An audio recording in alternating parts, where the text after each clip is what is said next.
you start looking for a house and you have this list, like I want 3 bedrooms, 2 baths, 2-car garage, a big pool, a big yard.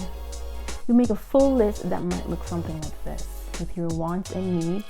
And the first thing most buyers do when they get their list together is they start looking at homes online. They start looking at the price ranges, the location, and so much more just to find the right house through thousands of choices. What's up, TC family? So a few days ago, I took a buyer on a tour of a beautiful new construction home. It was a nice 3-bedroom, 2-bath home, 2-car garage, priced at about $354,000. Nice open floor plan, contemporary flow and design. Pretty much the style house my buyer requested, but they were still not sold on it being the perfect house for them. Now, I've worked with a few buyers and I've noticed that they have different reactions to finding the perfect house, but they also seem to check some of the same boxes when they found the right home. In this video, we're going to review what to expect when you found the right house. Now, before we dive into this video, if you are new to this channel and you have not yet subscribed, go ahead and hit the subscribe button and notification bell to get updates on new videos every week. Now, you don't want to miss when I upload a new video, so make sure you subscribe. Now, how do you know when you found the right house? Are there signs? Do you just know? Is there something specific you're looking for? How do you tell? Let's talk about that for a minute. Now, there are a few ways to tell when you found the right house and when it's time to make that offer. There are signs everywhere.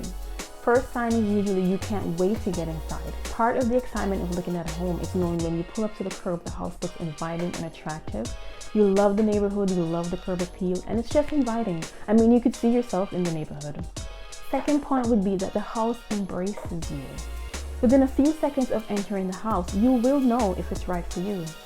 Is it welcoming? Is it your style? Are you excited to explore the house? Does it feel much like a home? Then it probably is. You begin to envision how you will rearrange the furniture. If you walk into the master bedroom and can immediately envision your bed against the wall, this might be your house. If you find yourself saying this is a great spot for my 60-inch 4K TV, you're pretty much already hooked. As soon as you pick that spot for that 4K TV and that nice couch that you bought, you also picked the spot where you wanted to put that nice dining table that you bought, that luxury table that you bought. The next thing you're probably going to start doing is figuring what paint you're going to put on each wall. If you walk into a home and you may already know what the name of the paint is you want for each wall, chances are you already, and that's probably going to be the house that you buy. You're ready to put in an offer and stop looking at other homes. All the other homes you see no longer seems appealing to you. So all the homes on your list now seems insignificant. You start losing interest and you don't feel like seeing any other property.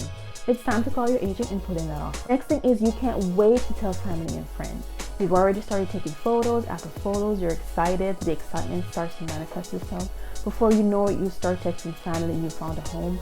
Now, I recommend not making any announcement until your offer is at least accepted. That way you know for sure that the house is yours. Every thought says this is the house, except for that one thought that says think about it. Your other thought will say this is the perfect house for you.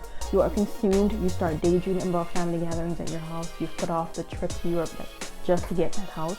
Then just do it. It's time. Now that you've already made that decision, talk with your agent and don't let the opportunity pass you by. If you are not getting any of these feelings towards the homes you see, speak with your agent and review your checklist and more, and keep looking.